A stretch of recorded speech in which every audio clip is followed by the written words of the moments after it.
YouTube, what's poppin'? This your boy Ink in the Brain. We back at it like a bad habit. Shout out to everybody who's tuning in. Salute to the new subscribers. Alright, so today we're gonna be talking about why do people get stabbed in prison or cut in prison, alright? And we're gonna talk about your boy Casanova 2 times out of Brooklyn, New York. You know, rapper facing a federal indictment right now. He's awaiting sentencing. And he got some karma a couple days ago, so we're gonna talk about it. All right. So, as you know, I did a little time. Man, look, I'm gonna start by telling y'all this. All right, y'all. So y'all see this toothbrush right here, right? So out here, they had to ban long stick toothbrushes like this. All right. So because now they have toothbrushes that are like this big. They really small. You can barely even put your fingers on them when you brush your teeth, right? But they banned these. You want to guess why? Well, because the inmates were making what they call tomahawks out of these. And what a tomahawk is like they would burn this part, the plastic part of this, and would attach 2 razors into it and melt it into it. You feel me? So you melt two razors inside of this. And then if you want to cut somebody, you cut them, you know what I mean? You can cut them in the face and they get a double blade on the face, right? That's a tomahawk. So I wanted to show y'all that, man. Because in prison, people get very, very crafty with how they make knives and blades and things like that, right? So, so why do people get stabbed in prison? So, you know, I think it's a common, like if you've never been down before and you think about going to prison, that's probably one of the first things you think about, like, oh man, I don't want to get stabbed, or, you know, people getting slashed in the face, stuff like this. Look, if you're a regular person, you just in there on some regular stuff, like you just made a mistake and you just happen to be in there, or even if you did some heinous shit, like murder or something like that, but you're still a regular dude, you just got caught up in a situation, you know what I mean? Because not everybody who kills somebody is a gangster or a thug. Maybe they just got caught up in a situation where they had to defend themselves, or maybe they didn't have the proper representation, or maybe it was overkill. Like I did time with a guy who legally defended himself with a firearm, but they gave him 14 years because they said it was overkill. He was on camera, you know, shot him, and then I guess he shot him more on the ground.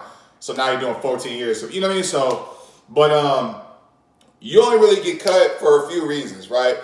Number one, obviously, if you're a rat, you know what I mean? If you told on somebody, say if you had a co-defendant or something like that, and it's found out that you told on him, you're giving up information, you're an informant, something like that, and somebody find out, they want to mark you out, and they want it to be on your face to let people know that you're no good. All right. So anytime you get hit up in the face, it's because they trying to prove a point and put that on your face so people can see. Number two is if you did something to kids, you know, if you touch on kids or have a case dealing with taking advantage sexually of children, things of that nature. Again, you're gonna get that, or worse. You're actually lucky if you just get that and don't get killed, to be honest with you, if you do something like that in the joint. Now, it's rare that you're going to find snitches and chomos and child molesters like that on the yard, because they know better than to hit a reputable yard. You feel me? They going to be in PC. But sometimes, like I know in California, right, even if you go on an SNY yard, which is like basically a PC yard, they still got gangs that'll hit you up even on those kind of yards for these kind of charges and things like that. So you're really not good anywhere for the most part, like in some states, like in California. And then the third thing is if you're a dropout. You feel me? You don't bang your gang no more, you're a dropout. You feel me? So, and that's a no-no. Y'all need to know this, even if you're not a gangbanger. Like, this is just common knowledge. Like, if you gangbanging, you repping your shit, right? It's blood in and blood out. You can't just quit. This isn't a job where you can just one day say, hey, you know what? Yeah, you know, I know I've been cripping all my life, man, the last 10 years, 15 years, man, and yeah, man, I just shot a couple people and stabbed a couple people, I done robbed some people, man. And yeah, man, I put in a lot of pain to people on the streets. I hurt a lot of families, but you know what? I'm dropping my blue flag, man. Yeah, man. I'm no longer a Crip, y'all. So y'all have a good Crip life. I'm gonna go this way. Y'all go that way. Y'all have fun. Nah, it don't work like that. Not in the penitentiary. It don't work like that. Now, if you free and on the streets, you know, you might be a little bit more able to get away with dropping your flag. Even though it's still not respected on the streets, you can still get dealt with on the streets for dropping out. But behind the walls where you can't move and you still in there with the same gang members and your ops that you in there funking with, and you got suckers in there that you funking with, you can't just quit your game, bro. It don't happen like that. So you quit your game, man. A good way to get cut up, poked up, stabbed up, or killed in the penitentiary. So this is why you don't gangbang, y'all. All right. I know some of y'all were born into it. Some of y'all was pretty much forced into it. Maybe your family was in it and things like that. So you don't have no choice. But once you're in that life, you're in it for life. You know what I mean? It's till death do you part. So yeah. So about your boy Casanova.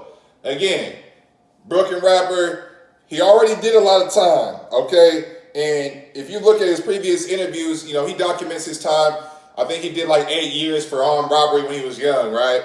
And he was telling people in the interview back then about how he was cutting people. I think he said he cut like 8, 9 people. Maybe he even got cut back then. But turns out that, you know, Casanova 2 times, he dropped his flag. You feel me? He wrote a letter to the judge. Again, he's awaiting federal sentencing. He's facing up to 60 years for racketeering and gang charges. Up to 60 years. I'm hearing they want to give him dub. I hear they want to give him 20, which is that's rough. That's a couple decades, and Casanova's in his mid-30s. So he writes a letter to the judge, and I get it. You know, say, hey, you know, I made a mistake. I grew up this way. I didn't have any proper male role models in my life. I turned to gang banging. Judge, please have sympathy for me. I'm a changed man. I'm no longer Gorilla Stone Blood. I dropped my flag. I don't want nothing to do with the gang life anymore. Show your boy some love, please.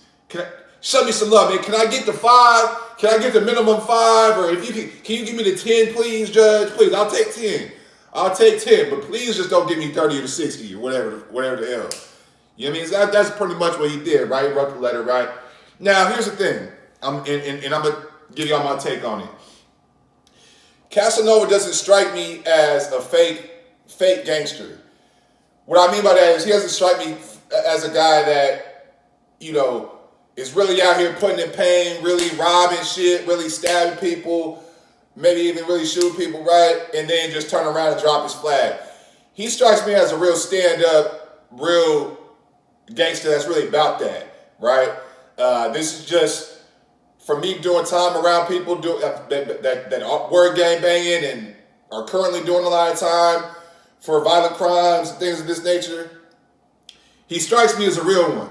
So this letter to me is kind of like on some like, let me just kind of make it seem like I'm a good boy. Let me just paint myself in the best light that I can to get the less time as I can. Because I'm going away for a long time regardless. But maybe if I put on my good face, you know what I mean, and tell them I dropped my flag, I'm no longer blood, maybe they'll give me the 5. Or maybe they'll just give me like 7.5 and I can wiggle with that. You feel me? And on the back end, maybe he told his homies like, hey, look, I'm still rocking with y'all, but for this letter purpose, you know, for this purpose of this letter, I'm gonna write this and I'm gonna denounce my gang in here, but I'm still rocking with y'all. I'm still in your gang. That's the kind of vibe I'm getting from him. I can't really see Casanova really dropping his flag because he really doesn't strike me as a. Because honestly, that's some sucker shit. Like and you like at this point in his career, he knows better than that. So I'm not calling Cass a sucker or soft or nothing like that. That's not my place. I'm speaking. Hell, I'm just. What do I know? I'm a square, really. You feel me? As far as like the gang banging, and I'm not no gang banger, no thug or nothing like that. I happen to do some time around him, but that doesn't mean I am one. You feel me?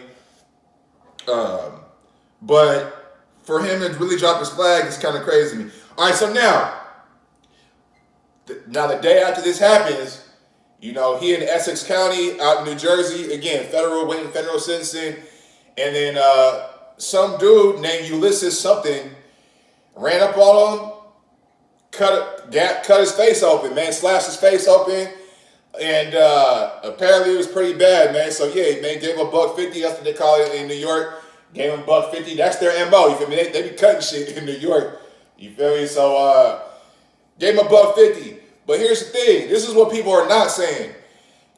Casanova just didn't go out and get the $150 and run off to his CEO and blow and check in and nothing like that. Nah, hell nah. He got hit and then he chased dude down and cut him all up in his face, and it sounded like he got the worst of it. The dude who hit up Casanova, he got the worst of it because there was a CEO saying, like, yeah, when they pulled up on him, you couldn't even recognize his face because it was just filled with blood. Now, Casanova was bloody too, but it seemed like the other dude got cut all through his face. So Cass was like, oh, okay, you gonna cut me? He's like, this is what I'm gonna do to you, type of thing. So Cass, he popped off, he got his get back. It's not like he just got caught lacking on some sucker shit, got split open, you feel me, and then other dudes slid off. Nah, it wasn't a hit like that. So Cass, he did his shit. He did his shit, man. But I'm gonna leave y'all with this. Casanova, if you really did drop your flag, like I said, I'm not calling you no sucker. I think that's smart. Even though, and actually, this might sound kind of counterintuitive or a little bit, you know, the opposite of what I just said. But it's actually kind of stand up at the same time to drop your flag, knowing that you're going to go away, knowing that he probably still going to be mainline. I can't imagine him checking in at PC. I really, really don't see Casanova doing that. So if he drop his flag and he's still going to the main line in the feds, that show he got big balls and he ready to take on whatever consequences that come with that. Especially if the judge still hang him, and especially if the judge still give him the 20 that they want to give him, or up to 60. I doubt he gets 60. I can see him getting 20 though. But if he knows that he's still ready to drop his flag, that show you he might be legit. Like, man, fuck this gang banging shit. This shit got me a lot of time, you know. So at the same time, I can respect it, man. But yeah, Cass, you gotta hold yourself accountable for what you did. You know what I mean? You knew the game that you was playing in when you was playing in it, and these are the consequences. You feel me? And yeah, man, when you get cut up in the face, man, they try to prove a point. They want you to wear that, so that way any yard you hit, when people see you, they know you no good. They know you did something. Yeah, that's how prison is, man. To the youth that may be watching this, man, like I said, I know some of y'all may be coming up in areas where you might be feel like you're forced into a certain crowd, things like that. Hey, man, there's always a way out, man. Be smart. Think about your actions before you do them, because these are the consequences. You joining the gang, you going crazy, all of a sudden you're going to catch a RICO case, a fake case 5-10 years down the line. You don't know. We just seen Boosie get caught. You know what I mean? Had a thing on him on the IG live. Looks like he gonna have to go back to the feds too, man. So y'all need to tighten up, man, and be aware of your actions, y'all. Prison ain't nowhere to be. You really can't be your own man in there. I mean, you can, but it's the car before the man. It's the race before the man. It's your gang before the man. So if you came in there gang banging, you can't just drop your flag and be like, all right, y'all, yeah, like I said, you know, I know I was GD or Crip, blood yesterday, but today, man, I'm tired of this, man. I'm tired of getting stabbed up and trying to fight ops every day. It don't work like that, but they're going to X you out. So, yeah. But, hey, this is your boy, Ink in the Brain, man. If you like the video, hit the like button. Definitely subscribe to the channel, and I'm going to catch you on the next one, man. Y'all be smooth and be solid.